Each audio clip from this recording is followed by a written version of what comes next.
আসসালামু আলাইকুম। তোফায়েল আহমেদ মারা গিয়েছেন এবং তার মৃত্যুর পরে যথারীতি আওয়ামী লীগের যেসব নিষিদ্ধ পল্লীর নিষিদ্ধ সংগঠনের নেতাকর্মীরা দেশে আছে, এই নিষিদ্ধ পল্লীর এইসব পোলাপান এখানে যায় জয় বাংলা স্লোগান দেয়।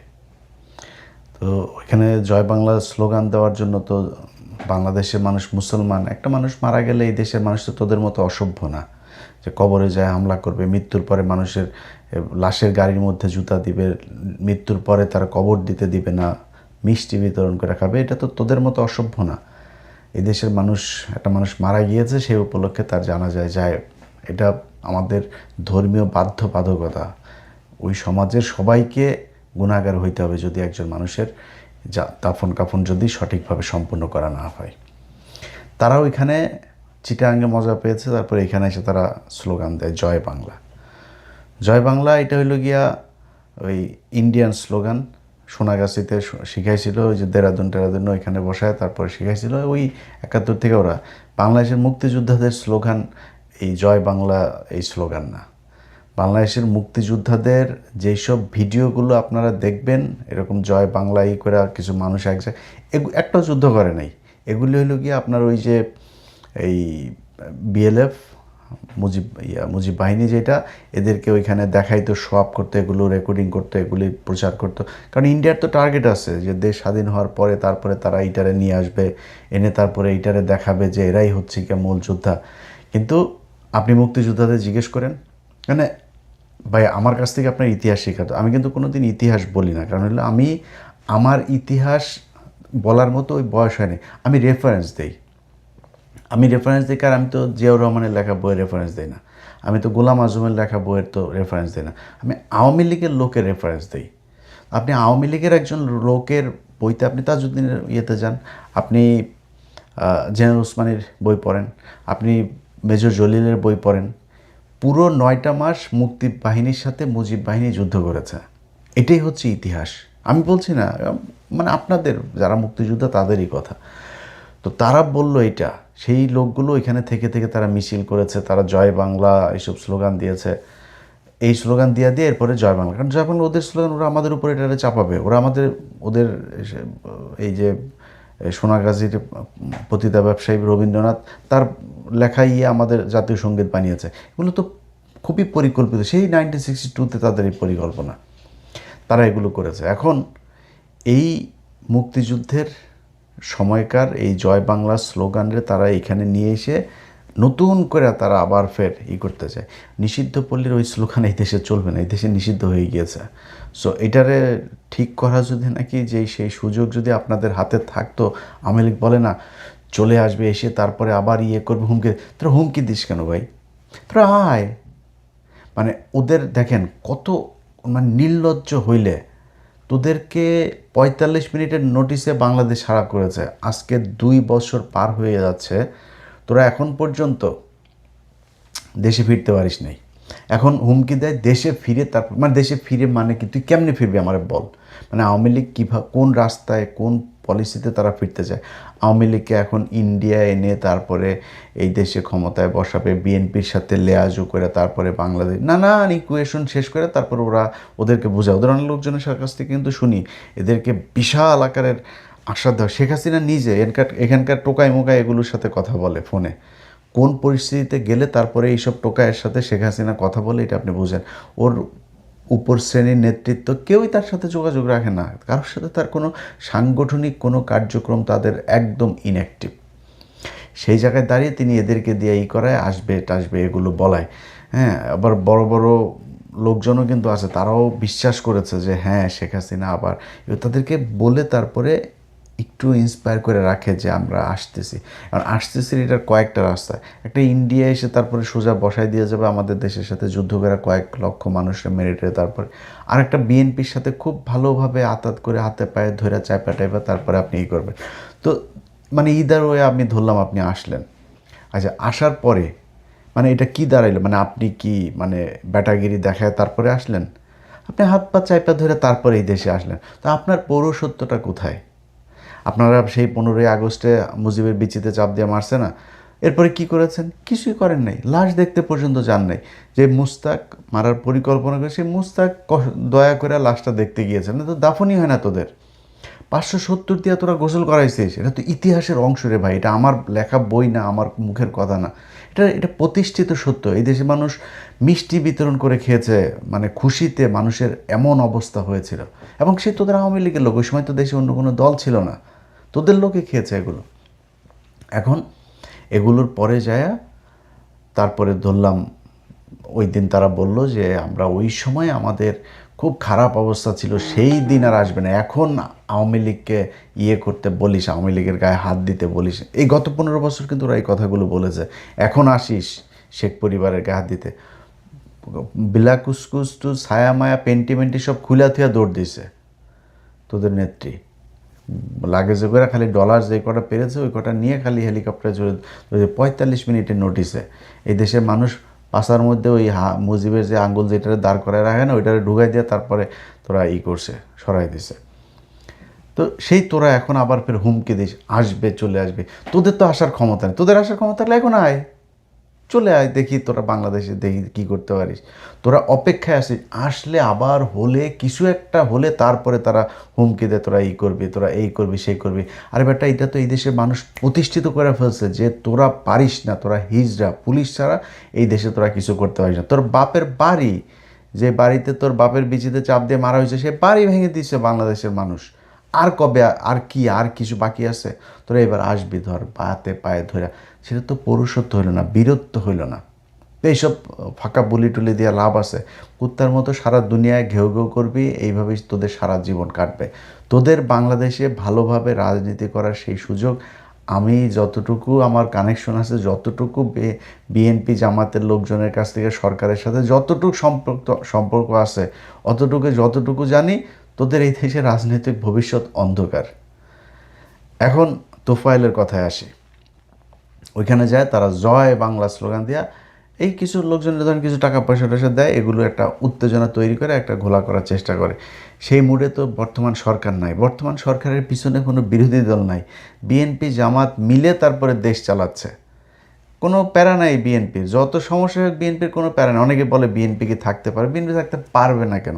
বিএনপির কি জামাত কি সরাই দেবে? বিএনপির বিরুদ্ধে জামাতের কোনো আন্দোলন করবে? ইসলামী ব্যাংক নিয়ে এত সমস্যা করছে, তারপরেও জামাত ইসলামের রাজনীতি এখন শুধু আওয়ামী লীগ ঠেকাইতে হবে, জামাতের আর কোনো রাজনীতি নেই। জামাতে ওই জায়গাতে বিএনপির সাথে যা প্রয়োজন হয় সেভাবে চলবে। সো তোদের ভবিষ্যৎ অন্ধকার। এখন তোফায়েলের মারা যাওয়ার পরে কিছু সুশীল হাবিজাবি তারা আপনার করছে, এইটারে দিয়ে একটু বোঝানোর চেষ্টা করছে তোফায়েল ছিল। কিছু কিছু পত্রিকার আবার নিউজ করেছে এক মহামানবের বিদায়, ইতিহাসের অংশ শেষ হয়ে গেল, এই সেই শেখ মুজিবের সাথে একসাথে হুং মারামারি করতো, সে আরেকজন চলে গেল, এই ধরনের নানান কথাবার্তা এগুলো বলে। মানে ওরে নিয়ে কিচ্ছু বলা যাবে না। প্রথম কথা হলো মৃত মানুষকে নিয়ে কিছু বলাই যাবে না। তাই যদি হতো তাহলে কোরআনে এতবার ফেরাউনের নাম আসতো না।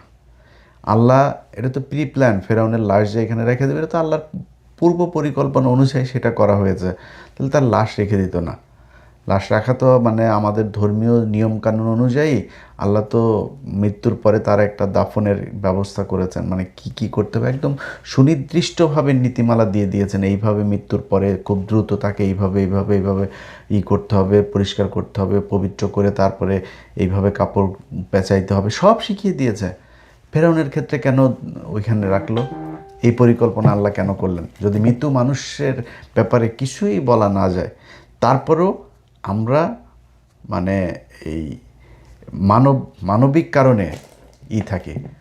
কবরে যায় হামলা করছিস তোরা, তোদের মুখে আবার এখন মানবতার কথা বলিস। সালাউদ্দিন কাদের চৌধুরী কি করছিল তোদের?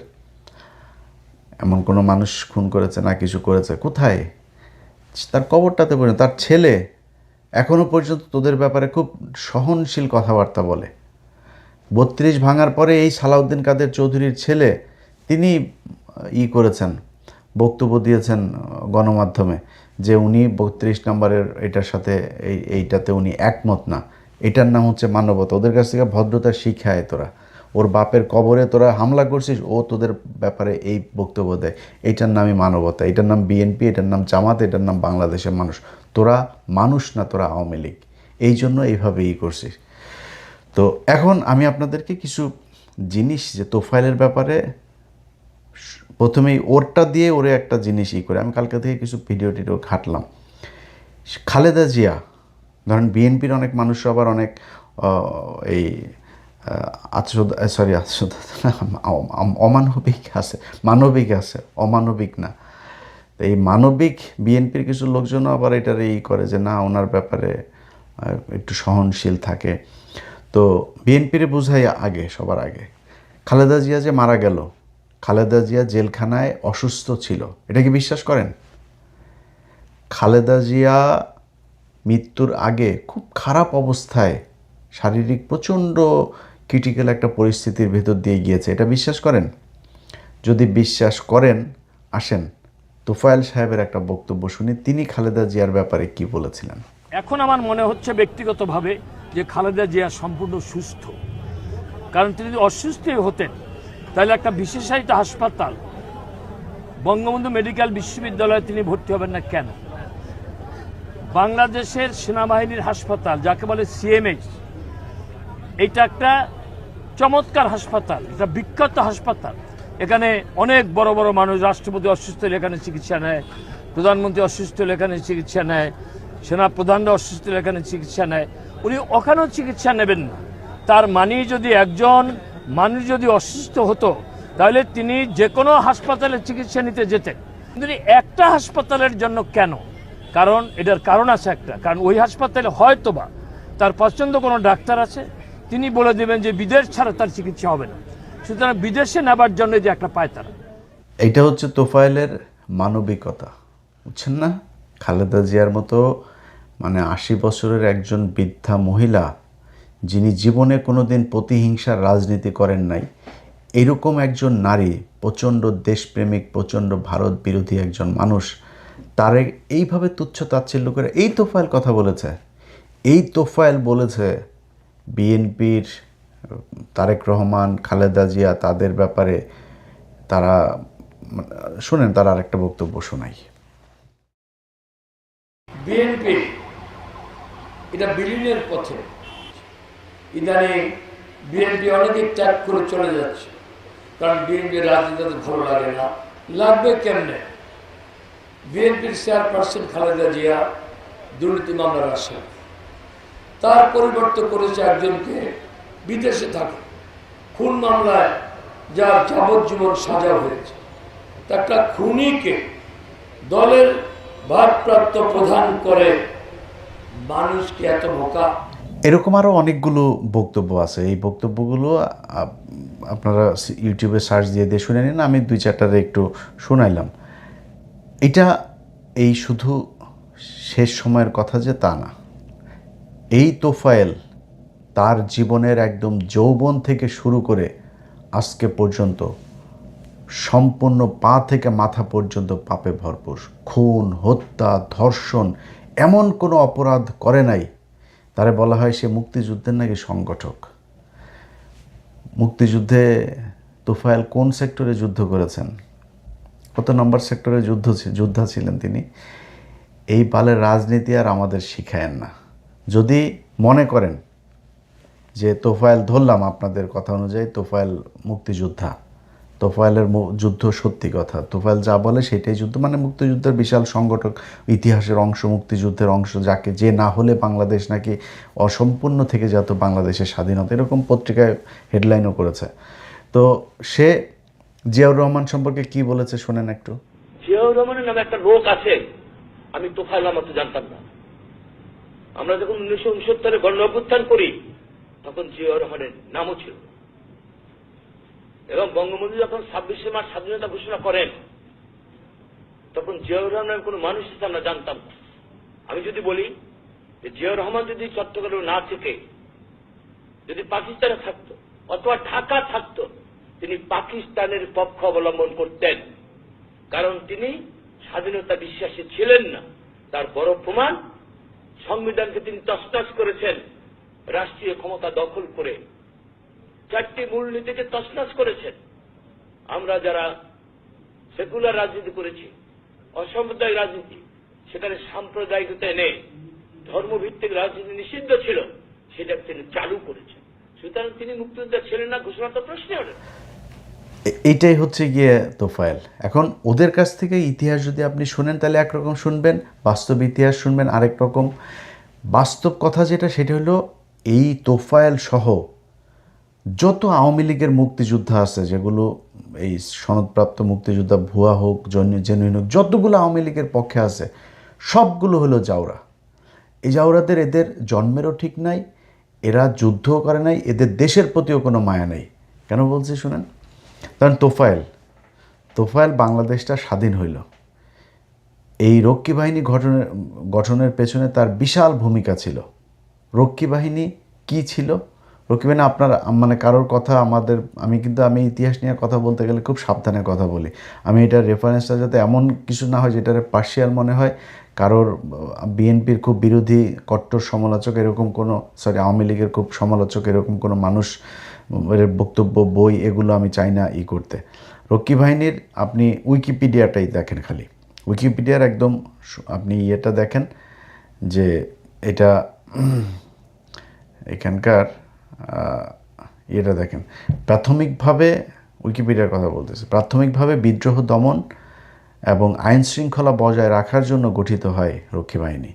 পরে এই বাহিনী রাজনৈতিক হত্যার সহ মানবাধিকার অপব্যবহারের অসংখ্য অভিযোগ, যেমন গুম, গোলাগুলি এবং ধর্ষণের সাথে জড়িত হয়ে পড়ে। এটিকে সশস্ত্র শাখা হিসেবে দেখা যায় এবং এটি শেখ মুজিবুর রহমানের প্রতি আনুগত্যের শপথ গ্রহণ করে। এই বাহিনীকে অনেক শিক্ষাবিদ এবং সাংবাদিক যেমন গোলাম মুর্শিদ নিন্দা করে, কারণ তিনি এই বাহিনীকে গেস্টাপোর সাথে তুলনা করেছিলেন। অ্যান্থনি মাস্কারেয়ান্স আপনার করছে যে কি বলে, নাৎসি বাহিনীর এই বাদামি শার্টের ধোঁকা, মানে বলেছেন যে এই রক্ষী বাহিনীর ধোঁকা নাৎসির বাদামি শার্টের ধোঁকা থেকে সামান্যই আলাদা।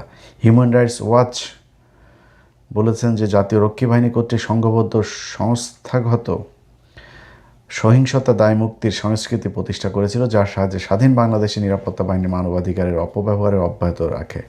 তবে আওয়ামীপন্থী সমালোচকরা এই অভিযোগ নাকচ করে। এই অ্যান্থনি আপনার মাস্কারেনহাসের ওর বই, আরও অনেকগুলো বই আছে, ওই বইগুলো পড়লে শেখ মুজিবের কত জাউরা ছিল শেখ মুজিব এবং ওর আশপাশের এগুলো আরও জানতে পারবেন। যাক, রক্ষী বাহিনীর এই বিষয়গুলো এটা আন্তর্জাতিকভাবে স্বীকৃত যে শেখ মুজিব তার বাহিনী দিয়ে এইভাবে মানুষকে ধর্ষণ করিয়েছেন, হত্যা করিয়েছেন, দেশে দুর্ভিক্ষ লাগিয়েছেন, নিজের লোকজনের দিয়া তারপরে আপনার রিলিফের মাল চুরি করিয়েছেন। এগুলো একদম দিনের মতো সারা পৃথিবীব্যাপী এটা আপনার এই কি বলে প্রতিষ্ঠিত একটা সত্য।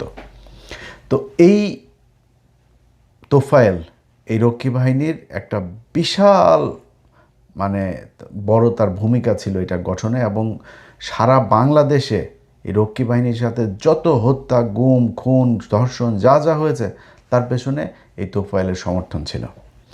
তোফায়েলের খালি ওইটা না, সবচাইতে বড় যেটা মানে খুব নৃশংস, মানুষের সামনে একটা মানুষকে পিটায় যে ছাত্রলীগ আওয়ামী লীগের মারামারি দেখেন না, এটাই তোফায়েলদের শেখানো। এই তোফায়েল আর ইনু দুইজন মিলা আব্দুল মালেক, এই যে ঢাকা বিশ্ববিদ্যালয়ে তারা মারে। কেন মারে? সে শুধু সে কিন্তু মানে এরকম না যে ছাত্রলীগের বিরুদ্ধে কিছু বলেছে, রাজনৈতিকভাবে কোনো করেছে। সে ইসলামী শিক্ষা ব্যবস্থার পক্ষে একটা প্রোগ্রামের অংশ নিয়েছিল। এটার বিভিন্ন ধরনের ক্যাম্পেইন তিনি করতেন। লোকটাকে আপনার 69-এর 12ই আগস্ট পিটায় তারে মারা হয়। 3 দিন তিনি কমায় ছিলেন চিকিৎসাধীন অবস্থায়। 15ই আগস্ট 1969 তিনি মারা যান। এই তোফায়েল এবং ইনু, এটাও আপনি যাবেন, উইকিপিডিয়ায় যাবেন, আব্দুল মালেক, ছাত্রনেতা আব্দুল মালেক হত্যা বা এরকম কিছু একটা লিখে উইকিপিডিয়ায় সার্চ দিলে এখানে দেখবেন একদম উইকিপিডিয়ায় এটার সাক্ষী আছে যে ওইখানে লেখা আছে তোফায়েল এবং ইনুর নেতৃত্বে একদল বাম উগ্র ছাত্ররা পিটিয়ে তাকে হত্যা করে। এটা এই তোফায়েল। এখন আপনি মারা গেলেন, মারা যাওয়ার পরে আপনার পাপ সব হালাল হয়ে গিয়েছে, আপনারে কিছু বলা যাবে না, আপনি এখন বিশাল আকারী হয়ে গেলেন। ভাই আল্লাহর কসম করে বললাম, এই বাংলাদেশের ইতিহাস নিয়ে আপনাদেরকে আমরা ছোটোবেলা থেকে যা শিখে এসেছি, যা শুনে এসেছি, সব ভোগাস। এইটারে বিক্রি করে তারপরে খাওয়া হয়। আপনার মনে করেন যে যদি নাকি আপনি মনে করেন যে মুক্তিযোদ্ধা হইলে সে সব কিছুর ঊর্ধ্বে, যদি তাই হয় মেজর ডালিমরে দেশে আনেন না কেন? তার মানে আপনারা মনে করেন, মানে আওয়ামী লীগের লোকেরা মনে করে মেজর ডালিম একটা খারাপ কাজ করেছে, 15ই আগস্টে তিনি শেখ মুজিবকে বিচিতে টিপ দিয়েছেন। তো ঠিক আছে, আমি ওইটা মনে করলাম যে ডালিম খারাপ কাজ করলো ওইটার জন্য। তার মানে ডালিমের বিচার হয়েছে, মুক্তিযুদ্ধেরও বিচার হয়। যদি মুক্তিযোদ্ধারও বিচার হয়, তা ইদানিং দেখা যায় আওয়ামী লীগের লোকের একজন যে মুক্তিযোদ্ধার গলায় জুতা পরাইছে, তাই বিশাল সমস্যা হয়ে গেল। এই রক্ষী বাহিনীর এই যে বাঘা বাহিনী আর মুজিব বাহিনী, হ্যাঁ, কাদেরিয়া বাহিনী, যেটা এই কাদেরিয়া বাহিনী, বাঘা বাহিনী তো একটা ডাকাতের বাহিনী, সেটারে ওরা মুক্তিযুদ্ধের সময় ডাকাতি করতো, পরে এসে সে বিশাল আকারে ভাব নিয়ে মিথ্যা কথা বললে সে নাকি বিরাট যুদ্ধে অংশ নিয়েছে পাকিস্তানিদের বিরুদ্ধে, সেই খালি ধর্ষণ আর ডাকাতি করতে এই কাদেরিয়া, এই কাদের সিদ্দিকী। তো তার বাহিনী আর এটা মিলে এটা তৈরি হইল। সব যত কিছু আজকে বললাম, সব কিছুর পরে মনে করেন এই তোফায়েলকে বাংলাদেশের এখন আজকের এই মারা যাওয়ার পরেও যদি আপনি পত্রিকা পড়েন, তাহলে যেটা বোঝা যায় শেখ মুজিবের সবচাইতে ঘনিষ্ঠ মানুষ ছিল তোফায়েল। শেখ মুজিবরে তো মানেন, আওয়ামী লীগের লোকজনকে জিজ্ঞেস করছি, শেখ মুজিবকে তো বিশ্বাস করেন বা পছন্দ করেন, মানেন তো? শেখ মুজিব শেখ হাসিনা তো শেখ মুজিব ছাড়া শেখ হাসিনা জিরো, এটা তো বিশ্বাস করে না। আওয়ামী লীগ শেখ মুজিব ছাড়া জিরো। গেল 10 বছর, 5 বছর না, গেল 10 বছর প্রথম টার্মের পরে বাংলাদেশ আওয়ামী লীগ সরকার কিংবা দল তোফায়েল আহমেদের কোথায় কোন অবদান ছিল? শেখ হাসিনা কেন তাকে কোনো কিছু করেন নাই? এত ভালো মানুষ, এত মহামানব, বিশাল আকারের, তারা আল্লাহর নবী রাসূলদের সাথে করে ফেলতেছেন, শেখ হাসিনা কেন করেন নাই? কেন? ভাই একটা জিনিস বলি, খালি তোফায়েল না, বাংলাদেশের রাজনীতিবিদ 99% এগুলা হইল গিয়া মানে পতিতালয়ে জন্ম নেওয়া যেগুলি আছে না, তাদের মতো একদম 99%। আপনি লেখা আমার এটারে সারাদিন বাজাইতে থাকে, 99%। ওরা এই দেশের মানুষের সাথে প্রতারণা করে, ওরা এই দেশের মানুষের টাকা লুটপাট করে, ওরা এই দেশের মানুষের ভোট হরণ করে, ওরা এই দেশের মানুষের টাকায় নিজের সন্তানদেরকে বিদেশে পড়ায়, ওদের কিছু হইলে ওরা বিদেশে দৌড় দেয় চিকিৎসার জন্য, এই দেশের মানুষকে না খাওয়ায় তারপর ওরা মারে। এই ধরনের রাজনীতিবিদদের নিয়ে কথাই বলেন। আর তোফায়েল এটা তো সমাজের একটা কীট। এর কারণে এই বাংলাদেশে 15,000 আপনার এই জাসদের নেতাকর্মী খুন হয়েছে ওর নেতৃত্বে। এই দেশে 71-এ যুদ্ধ হয়েছে, 72 গিয়েছে, 73 গিয়েছে, 74-এ যায় কেন? দুর্ভিক্ষ হবে। সো ভাই এত এই বালের ইতিহাস আমাদের শিখায় লাভ নেই। আমরা বহুত বইটি পড়া তারপরে বুঝা তারপরে ইতিহাস নিয়ে কথা বলি। এখন আপনি যদি নাকি কাপড় উঁচা করে তারপরে কোনো আপনি শেখ মুজিব আপনার আব্বা লাগে, আপনার মারে হাঙ্গা দিয়া পয়দা করেন, পোলাপেন, আমার কোনো সমস্যা নেই। বাট যদি ইতিহাস জানতে চান পড়েন। একটা কট্টর আওয়ামী লীগ, যে আমি সে কট্টর আওয়ামী লীগ যদি আপনি আমার কাছে এসে বলেন যে ইলিয়াস ভাই ইলিয়াস বেটা তুই তো আমাদের নিয়ে এই করিস, তোর কাছে আমি একটু জানতে চাই, তুই মন ফ্রেশ করে আমার সাথে আসিস কথা বলতে, ডিবেট করতে, কিছু শুনতে, আমি তোরে প্রমাণ একদম সুন্দর করে খুব লজিক্যাল ওয়েতে তোর বই দিব। আমার ঘরে বই আছে, বহুত বই আছে, আমি তোরে বই দিব। বইতে বলবো ভাই এই বইটা আপনি তো মানে তাজউদ্দিনরা তো ফেলাইতে পারবেন না, জেনারেল ওসমানীরা তো ফেলাইতে পারবেন না, একজন সেক্টর কমান্ডার মেজর জলিল তারা তো ফেলাইতে পারবেন না, তাজউদ্দিনের মেয়ে তারা ফেলাইতে পারবেন, মনসুর আহমেদ তারা ফেলাইতে পারবেন, আতাউর রহমান খান তারা আপনি ফেলাইতে পারবেন। তা ওই মহিউদ্দিন এগুলিরে বাদে দিলাম। তো এগুলিরে বইগুলি পড়েন, 2-1টা বই আপনারা দিব। স্বাধীনতার দলিলপত্র, আপনাদের সময় লেখা স্বাধীনতার দলিলপত্রের 15টা খণ্ড আছে। এই খণ্ড আমি সবগুলো আনতেন, আমার এখানে 3টা, অনেক মোটা তো আমি 3টা খণ্ড এনেছি, আবার বাকিগুলো এখন আনা হয় নাই। তো আমার এখান থেকে আপনারা 1টা খণ্ড দিব। 1 খণ্ড পড়লে অনেক কিছু বুঝতে পারবেন, খুব বেশি দরকার নেই। বিশেষ করে তৃতীয় খণ্ডটা পড়েন, ওটা খুব গুরুত্বপূর্ণ। হ্যাঁ, একটু মোটা, অনেক মোটা, কোরআন শরীফের মতো এত মোটা, তো একটু সময় লাগবে, বাট পড়েন যদি আসলে আপনার জানতে ইচ্ছা করে সত্যটা। মানে মৃত্যুর আগ পর্যন্ত আপনি মানুষ না হয়ে আওয়ামী লীগ হয়ে মারা যাবেন, তার আগে মানুষ হতে ইচ্ছা করে না। যদি ইচ্ছা করে তাহলে একটু পড়াশোনা করেন, 2-1টা বই পড়লেই বুঝতে পারবেন যে আসলে শেখ মুজিব কত বড় জাউরা ছিল, আর ওর মেয়ে যে কত জাউরা এটা তো আমরা এখন দেখলামই। ওর বাপ ওর চেয়ে বহুত বড় জাউরা ছিল, আর তোফায়েল সেই জাউরার প্রধান চালা ছিল। খারাপ কিছু বললাম না, মৃত্যুর পরে আপনাদের কথাই শুনলাম। আমরা খুব মানবিক, আমরা মৃত্যুর পর উল্লাস করতে চাই না, মিষ্টি বিতরণ করতে চাই না, কবর ভাঙতে চাই না, জুতা মারতে চাই না রাশের গাড়িতে। আল্লাহর কাছে খালি একটা জিনিস বললাম, আল্লাহ যার যে প্রাপ্য তাকে সেটা বুঝাই দিয়েন, তোফায়েলের যে প্রাপ্য সেটা তোফায়েলকে বুঝাই দেন। আল্লাহ হাফেজ।